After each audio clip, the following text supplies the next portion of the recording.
Bonjour et bienvenue dans l'Almanach des Faits Célestes.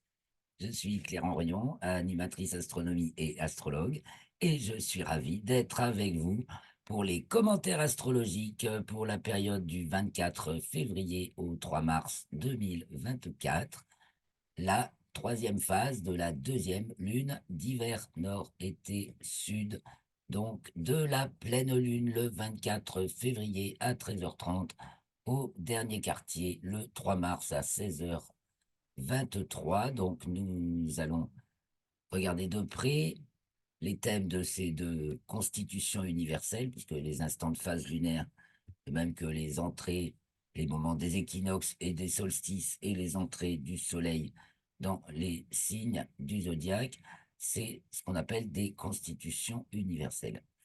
Donc, mais aujourd'hui, on dirait que je n'ai pas de compagnon de réunion. Je suis avec vous quand même, puisque je sais que vous êtes assez nombreux à regarder cette vidéo.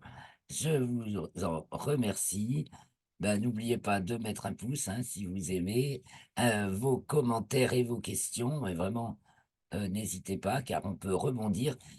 Et d'ailleurs, je vous suggère de me suggérer des sujets, des thèmes à approfondir, des thèmes d'actualité particuliers à approfondir en commentaire astrologique, parce que sinon on peut partir un petit peu dans des tas et des tas de domaines. Donc à part le fait que je donne les éléments énergétiques finalement hein, du moment en lisant les thèmes, on peut pousser sur des questions un peu plus précises. Je sais bien qu'on en aborde en météo, en politique, ou on surfe un peu des fois, hein, je trouve, moi-même. Bon, bref, je vais essayer de faire mieux qu'à chaque fois. Et n'hésitez pas à me mettre vos remarques et puis à vous abonner à la chaîne, bien sûr, si ce n'est déjà fait. Et puis, si vous avez les moyens, un petit tip pour soutenir l'effort de la Cagouille Céleste. C'était le nom que je donnais avant à l'Almanach des Faits Célestes. C'était même avant le petit éphéméride astronomicologique d'Eurocastre. C'est devenu la Cagouille Céleste et j'en suis arrivé à l'Almanach des Faits Célestes. Bon, voilà l'histoire de cette longue épopée, car depuis 2007, je relève de phase lunaire en phase lunaire les événements astronomiques. Je suis un peu rodé maintenant à l'exercice et j'ai très envie de les partager avec les gens pour justement qu'on se reconnecte en direct avec la réalité terre-ciel la plus simple, celle qu'on peut observer à l'œil nu avec des instruments et puis il y a aussi savoir évidemment tout ce qu'on ne voit pas, ce qui advient dans les sphères célestes, car justement, je propose une méthode qui distingue de manière efficace et bien simple les sphères célestes, ce qui fait qu'on se mélange moins les pinceaux. Alors, allons voir ces thèmes justement en quatre référentiels. Et je rappelle aussi que la semaine dernière, j'ai fait un webinaire sur le thème d'Elon Musk en 4-4 et que si vous voulez pouvoir y assister comme si vous y aviez été, je vous remets un lien d'inscription. Vous pourrez resuivre ce webinaire. Donc, regardez dans la description de la vidéo. Allez, c'est parti. Je partage l'écran et on va aller parler de ces thèmes et puis alors de cette fameuse conjonction Soleil-Mercure-Saturne, soit Soleil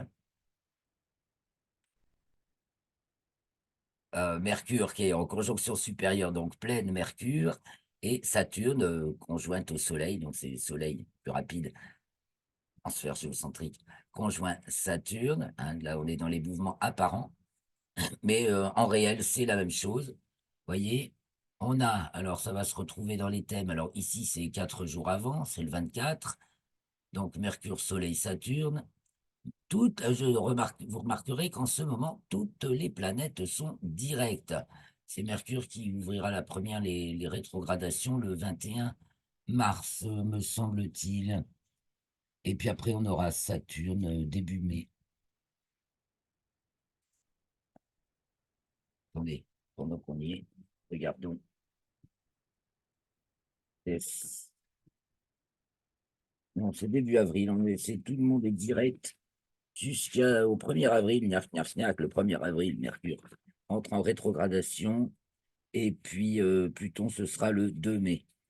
Voilà. Bon, ça va. Donc, tout ce mois de mars, les planètes sont toutes directes, ça devrait aller, mais alors ça va glisser comme sur une peau de banane, n'est-ce pas? Mercure, Soleil, Saturne en Poisson. Alors, on va vraiment approfondir ça avec le RET et puis un petit peu le zodiaque pour comment, dans dans ce signe, à comment ça se opère. Donc, la pleine lune va nous le faire sentir un peu. La lune est donc dans le signe de la Vierge et Mercure, Soleil, Saturne dans le signe des Poissons et tout se passe dans le 10e degré du signe des Poissons. Et voyez, c'est l'axe méridien de ce thème. Donc, cette pleine lune annonce une sacrée dégringolade ou une remise totale des compteurs à zéro ou une panne totale. Allons voir un petit peu le RET pour bien comprendre les fonctions. Donc, Soleil, fonction de la représentation du modèle issu, enfin, produit par ce qu'on reconnaît dans l'existence. Donc, c'est le maintien de l'image du modèle, de l'unique.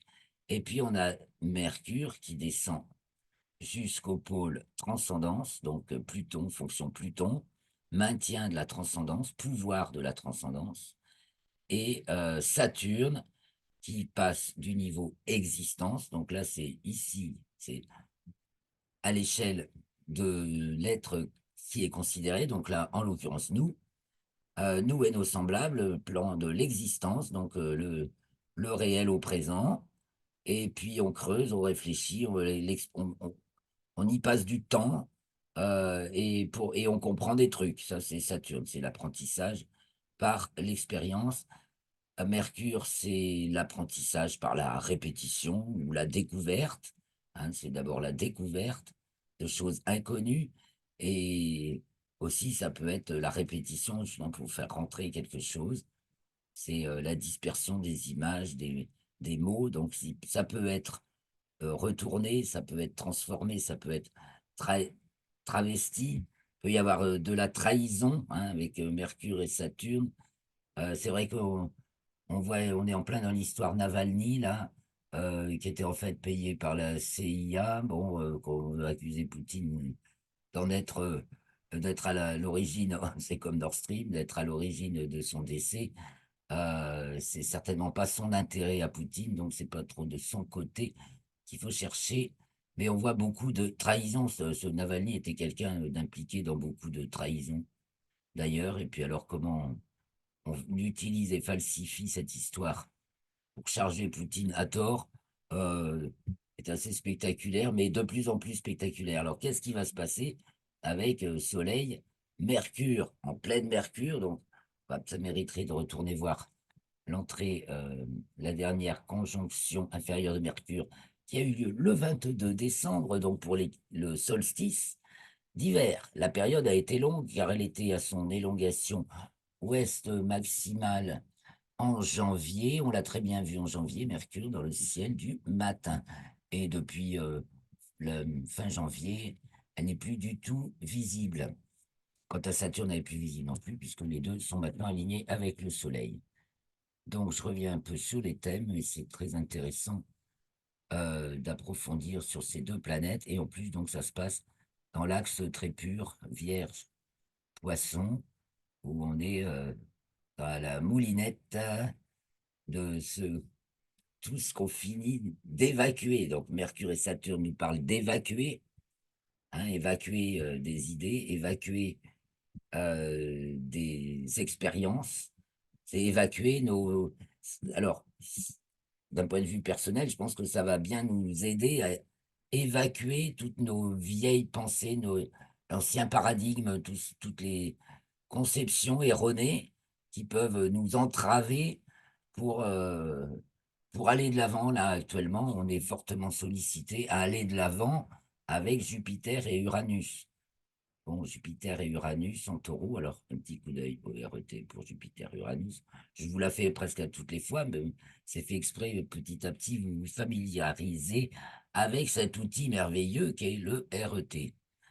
Donc Jupiter-Uranus, c'est au contraire les deux relais qui convergent vers le Soleil. Vous voyez, c'est exactement l'inverse de Saturne et Mercure, qui sont les deux relais qui convergent vers la transcendance. Jupiter et Uranus sont les deux relais qui convergent vers la représentation. Donc on part du niveau du haut duel de l'existence à notre échelle et on va vers une organisation définie, une unité par rapport à un groupe, Jupiter. Et puis, on part de la transcendance, donc du multiple de la connaissance ou de l'inconnu, et on arrive au soleil, ouah, Eureka, l'idée géniale qui jaillit dans la tête, par exemple. Alors, détaillons un petit peu. Euh, D'un point de vue énergétique, Jupiter-Uranus, on rassemble son énergie, c'est très boostant, c'est les boosters. Ça nous fait penser à ces missions spatiales de plus en plus grand nombre, les lancements incessants de SpaceX, de plus en plus nombreux, ça devient difficile à les dénombrer. Il y en a qui font le décompte quand même. Donc d'un point de vue, et puis intérieurement, enfin dans nos vies personnelles, Jupiter-Uranus, ça nous mobilise pour dans le champ du taureau, hein, puisque les deux sont dans le signe du taureau. Et le zodiaque, c'est vraiment le champ de l'action, c'est H-A-M-P. Et au taureau, ben, on est bien dans les affaires agricoles. Donc, comme on pouvait s'en douter, le retour des agriculteurs sur la scène ne s'est pas fait attendre et devrait aller en s'intensifiant, puisque la conjonction va se faire en avril et en mai. En avril, en héliocentrique et en mai, en géocentrique, enfin, dans les 2 mois qui viennent. Donc, il y a de la pression. Voilà, d'un point de vue énergétique aussi, enfin, c'est plutôt dans le temps, il y a la pression, parce que Jupiter compose quelque chose, hein, il y a un mouvement, il y a une organisation, il y a un groupe qui se forme avec une identité qui va vers son identité. Ici, au Soleil, on a l'identité. Et puis, Uranus, il met une super pression. Ça, c'est dans le temps. Dans l'espace, qu'est-ce qui se passe? Jupiter-Uranus, ça va réduire le champ de vision. On vise un truc.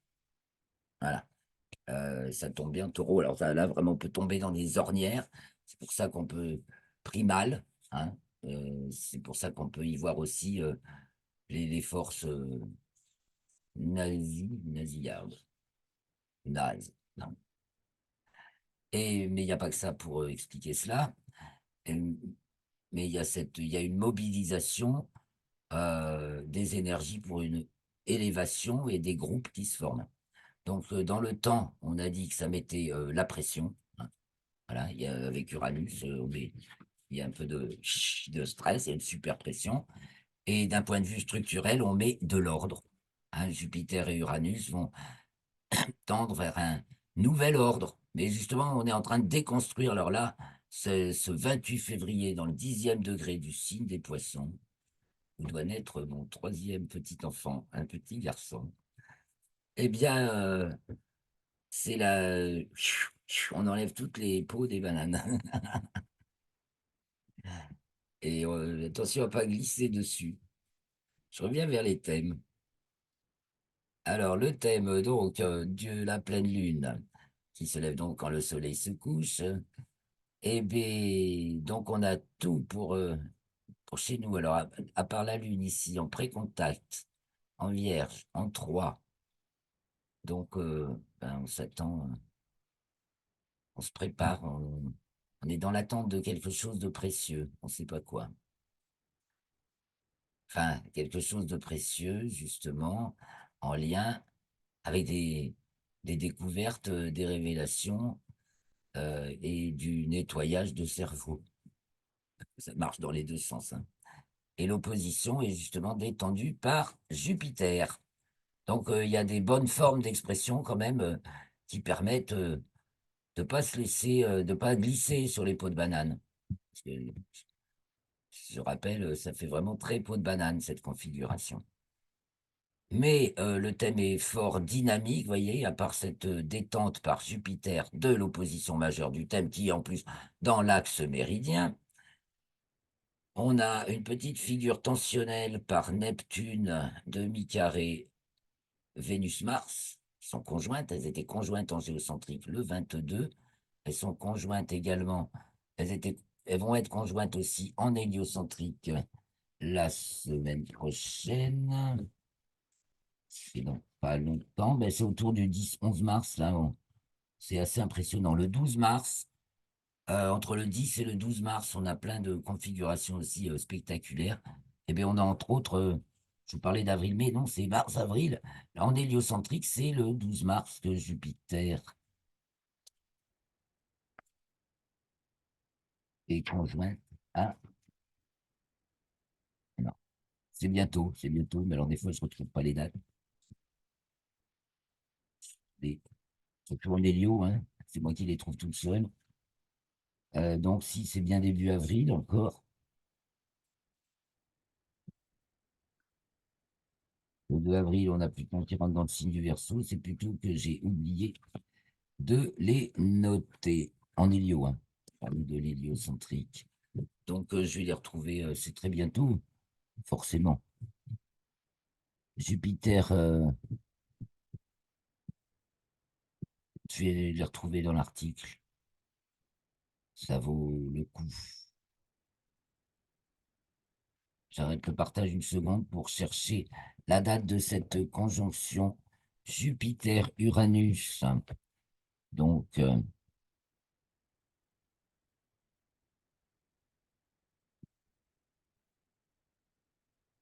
Uranus le 14 mars, voilà.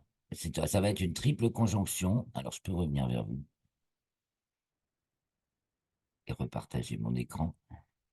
Ça va être une triple conjonction Mercure-Jupiter-Uranus, parce que Mercure avance très vite, le 13-14 mars, en héliocentrique. Là encore, et là pour l'instant, elles sont en carré, hein, donc dans deux signes taureau-verseau qui sont inverses, la force de l'un et la faiblesse de l'autre, et réciproquement. Mercure est un sacré perturbateur, là en verseau, c'est le petit emmerdeur, le petit ange peut-être qui vient titiller, agacer, déranger le solide bastion Jupiter-Uranus. Là, on voit une solidité quand même, euh, qui est soutenue par Mars, pouvoir de l'existence, Pluton, pouvoir de la transcendance. Il y a une part de réel, hein. Alors là, ça agace encore. Et puis là, les discours faux commencent à faire monter la pression. Je reviens sur le géocentrisme.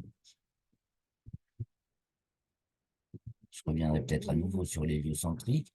Donc, en géocentrique, on a donc rien en pré-contact. Donc, la Lune en pré-contact, rien en mise en contact. Donc, on va se trouver devant quelque chose d'inconnu, de nouveau, hein, de vraiment, puisque Pluton vient d'entrer dans le signe du Verseau en géocentrique.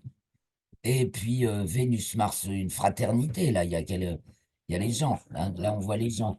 Alors, ils ont bobo, les gens. C'est tensionnel avec Neptune et avec Uranus. Il y a tout un tas de problèmes, effectivement, de santé et des problèmes de, de pensée unique, hein, pour être bref. Mais il y a des gens, là, ça vient par la maison. C'est dans la maison 8. Et donc, secteur qui équivaut au secteur existence de l'objet. Alors, ça parle aussi des gens sacrifiés à la guerre, hein, bien entendu, et par les guerres, énormément, et puis ça suffit, quoi. Stop. Parce que là, et peut-être la levée, enfin, au moins la mise en lumière de toutes les saloperies, mensonges et contre les travers qui soit tiennent carrément le haut du pavé, puisque c'est en maison neuve, hein, mais en même temps peuvent être de plus en plus facilement. contredit et donne une très très bonne occasion de changer de cap, ce que dit Uranus. Non, Jupiter. Ah oui, Jupiter qui se nimbe d'énergie uranienne, donc super propulseur, pour détendre cette opposition. Et donc, post-contact, Neptune, Jupiter, Uranus, on prend une nouvelle direction, forcément. Après cette déconfiture, parce qu'il y a un peu de déconfiture. Et on arrive au dernier quartier, le 3. Ah, si vous entendez grogner, c'est mes petits chiots, les adorables petits chiots. Ils s'amusent. Il est spectaculaire aussi, ce thème du 3 mars, puisque tout, pratiquement, ah ben non, tout n'est pas diurne, quand même, mais nous avons un gros paquet en plein contact, donc il se joue plein de choses. On a Vénus pile au descendant, Vénus et Mars, donc ils sont encore proches l'une de l'autre, mais évidemment, Vénus avance, et puis alors elle se rapproche du Soleil, ce qui fait que pour ça, on la voit de moins en moins dans le ciel du matin, ça va être fini.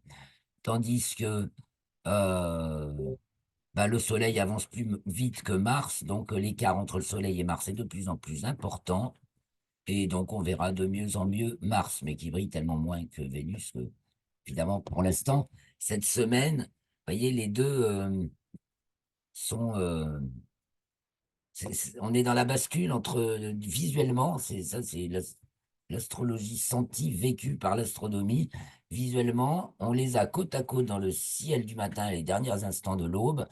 Vénus qui brille encore et qui sert de repère, si vous avez un horizon suffisamment dégagé au sud-est, et Mars à côté, qui va prendre de la hauteur et être dans un ciel de plus en plus sombre, puisqu'elle va se lever lentement, mais sûrement de plus en plus tôt. Mais comme le Soleil, en ce moment, il augmente aussi, évidemment, ça vient pas vite. Donc, les voilà, et elles sont, Mars reçoit un sextile de la Lune, ça c'est chouette.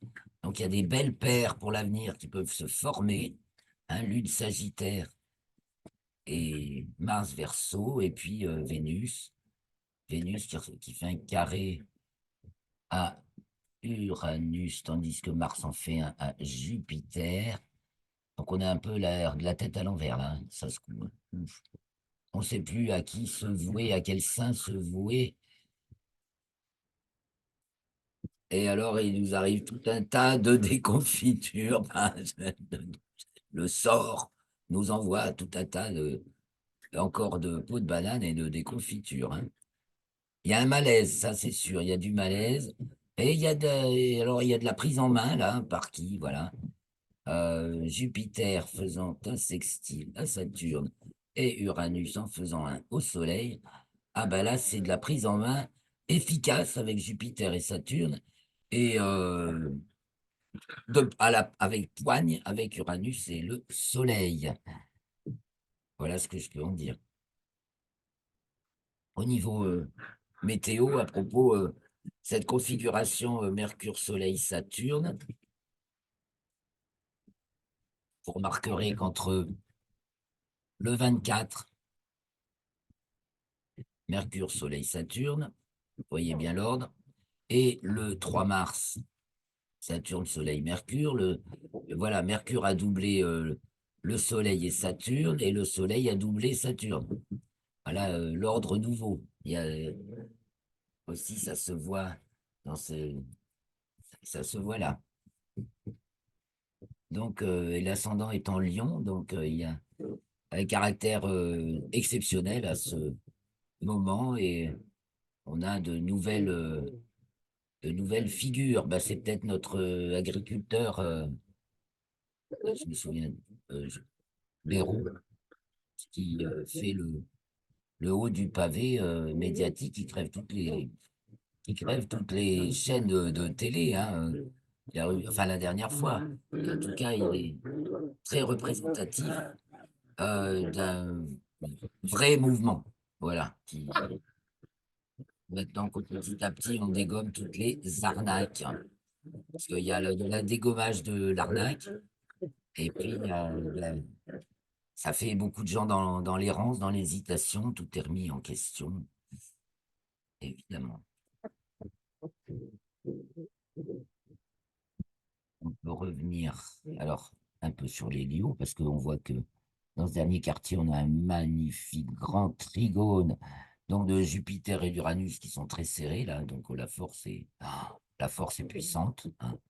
C'est un grand trigone en signe de terre, puisque la terre est dans le signe de la Vierge, le soleil étant en géocentrique dans le signe des Poissons, et donc avec Vénus en Capricorne, et puis une petite résonance, non, très résonante d'ailleurs, avec Mars qui double et Neptune et Mercure qui multiplie à l'infini.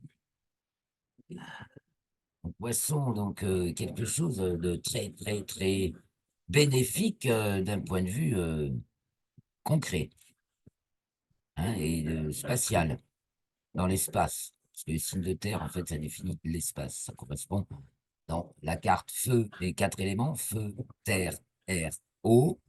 Et bien, le feu, en fait, on peut dire c'est l'énergie, ça c'est euh, encore un apport de Jean-Pierre Nicolas. Il a redéfini les quatre éléments en énergie, espace, temps, structure, ce qui nous permet de les voir d'une manière beaucoup plus structurelle, justement, que analogique simplement, parce que vous pensez feu, vous voyez le feu qui brûle devant vous. Oui, c'est le feu de l'énergie, donc ça va beaucoup plus, c'est beaucoup plus profond. Donc il y a beaucoup de choses et l'énergie se concentre en taureau, hein, mais il y a aussi justement ceux qui veulent absorber toute l'énergie de la Terre pour leur profit, hein. Il y a ça là dans cette configuration. Et donc, mais là, il y a une répartition du coup qui va se faire. C'est fini, on en a marre de mi-carré Saturne.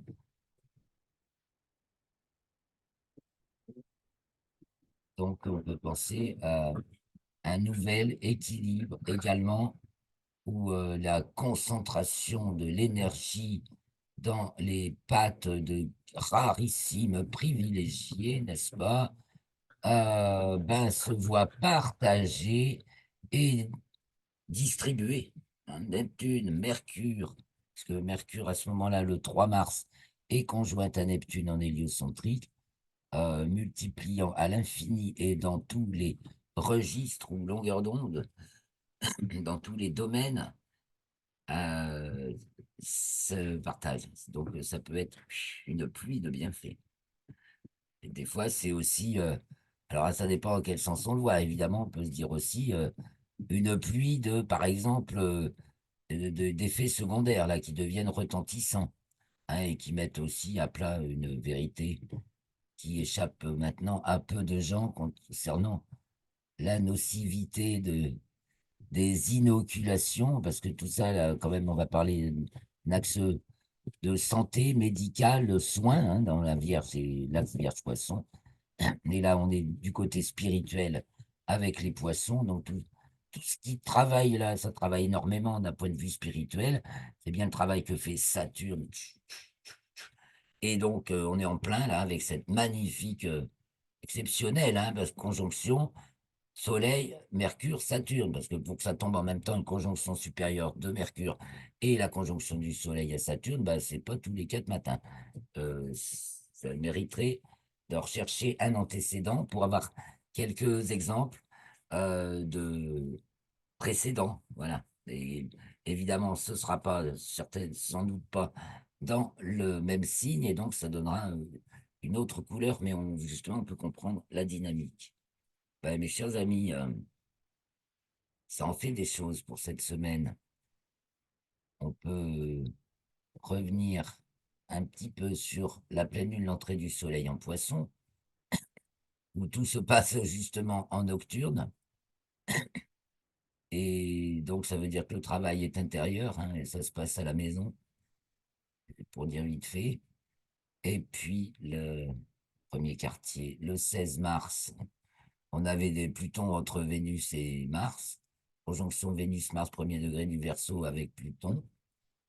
Donc, un inconnu, on rencontre, hein, puisque c'est en 7 là, on rencontre des inconnus, des, ça peut être des disparus, c'est participe passé. et donc, voilà, qui rentre dans l'existence, entre dans le champ de l'existence des particules ou des personnes inconnues. Rencontre du troisième type, c'est typique, au Verseau, plus yes. Et je rappelle qu'on y voit l'axe des nœuds lunaires dans l'axe méridien Bélier-Balance, ce qui nous annonce du renouveau, hein, en France sur ce méridien qui traverse la France. Donc, c'est pas rien. Et le 9 pour la pleine lune, qui était le jour du nouvel an chinois, enfin la pleine lune, la nouvelle lune, pardon, du 9 février, qui est le 10, le jour du nouvel an chinois. On a Jupiter et Uranus qui sont sur le couchant en taureau, donc diurne, un ascendant balance, et au fond du ciel, donc tout est nocturne pratiquement. Ça travaille, et ça, il y a de nouvelles organisations se profilent d'un nouveau, une nouvelle formule, nouvelle et très vieille, hein, parce que ça travaille sur justement les archétypes les arcanes même, hein, entre Taureau et Verseau, qui, je le rappelle, sont deux signes aux fonctions inverses. Donc, force d'inhibition naturelle dominante majeure pour le Taureau, et donc sa petite force, c'est la force d'excitation recréatrice qui est majeure au Verseau, et la petite force du Verseau, c'est la force d'excitation naturelle. Euh, Après, on est en vitesse d'excitation et petite lenteur d'inhibition. Donc, ça fonce le Taureau quand même, hein. Quand c'est sur un truc, ça va. C'est pour ça que avec Jupiter et Uranus, on est vraiment dans la trace d'un sillon, mais là, on le marque et on le creuse dans un champ énergétique, en fait, ou du moins on le forme, plutôt on le forme et on l'oriente. On le forme avec Jupiter, on l'oriente avec Uranus, et effectivement, il s'agit d'un nouveau champ énergétique, et donc c'est ce qu'on va voir se mettre en place ces temps-ci, hein. Alors, donc 16 février, peut revoir premier quartier. Soleil Poisson, 19 février, entrée du soleil dans le signe des poissons. Donc, on va manger de la déconfiture. C'est de la confiture. Le 24, la pleine lune, donc avec son opposition, euh, donc pleine lune, quoi, avec le soleil entre Mercure et Saturne. Le dernier quartier, le 3, avec Vénus au descendant, Jupiter au milieu du ciel, et une figure alors très harmonique en héliocentrique, avec quand même quelques, ben voilà, il faut s'arracher quelques plumes encore, hein, quelques déconvenues, mais c'est fort, c'est solide, il y a une grande solidité spirituelle. Et puis, ben, d'un point de vue géocentrique, ça s'est tendu, ça secoue, ça renverse un peu. Ah, ça vous coupe le souffle, hein, Vénus, carré Uranus, et les trucs complètement renversants, hein. Ce sont les deux planètes qui, sur elles-mêmes, tournent la tête en bas pour Vénus et sur son côté pour Uranus. Elles sont elles sont assez. C'est les deux qui ont une originalité de ne pas tourner sur elles-mêmes sur un axe à peu près semblable à celui de la Terre, soit 23 degrés, entre 20 et 30 degrés. Parce que les autres, à savoir, donc Mercure, elle n'a pas d'inclinaison, Mars, Jupiter a très peu d'inclinaison, et puis Mars, Saturne et Neptune ont une inclinaison semblable à celle de la Terre, une inclinaison de leur axe de rotation sur leur plan de révolution autour du Soleil. la Terre, c'est 23 degrés 26 minutes, ce qui nous fait nos déclinaisons et nos saisons. Et donc, jetons un coup d'œil sur la nouvelle lune du 10, pour laquelle ben, nous nous retrouverons. Et là, c'est un peu waouh. C'est waouh. C'est waouh. Alors, en Hélio, on retrouve déjà Vénus, Mars, Pluton, euh, en limite Capricorne Verseau. On a Mercure qui fait un carré sec à cette figure, à cette triple conjonction. On a toujours notre grand trigone en signe de terre. Et il y a, c'est pas fini de déranger, quoi. C'est pas fini de déranger. Et là, ben, là, c'est complètement passé, has-been, mystère. Tout ceci ne tient que par un sextile Mercure-Pluton, 0 Bélier, 0 Verseau. Autant dire que, voilà, on va se retrouver ailleurs, les amis. Et tout est en post-contact, sauf Pluton qui culmine. Donc, mystère. Mystère, est-ce qu'on sera encore là pour se retrouver? Ou est-ce qu'on se retrouve de l'autre côté du miroir? Rendez-vous, mes chers amis. Donc, rendez-vous pour le prochain commentaire astrologique. Eh bien, ce sera vendredi 1er mars à 18 heures pour l'enregistrement. Et nous verrons bien si nous irons jusqu'au 10 mars, dont le thème est si surprenant. On va voir ce que ça nous amène. Mais ça, c'est sûr, c'est du nouveau. Accrochez-vous au bastagage et surtout, gardez une foi forte et solide et sentez-vous bien dans votre vie parce qu'on n'a jamais été aussi bien que quand on s'en félicite. Merci infiniment donc pour vos commentaires, vos j'aime et de vous abonner, de nous soutenir financièrement si vous le pouvez, car je rame pour vous. À la semaine prochaine, excellente semaine. Merci de vos retours. À bientôt, chers amis.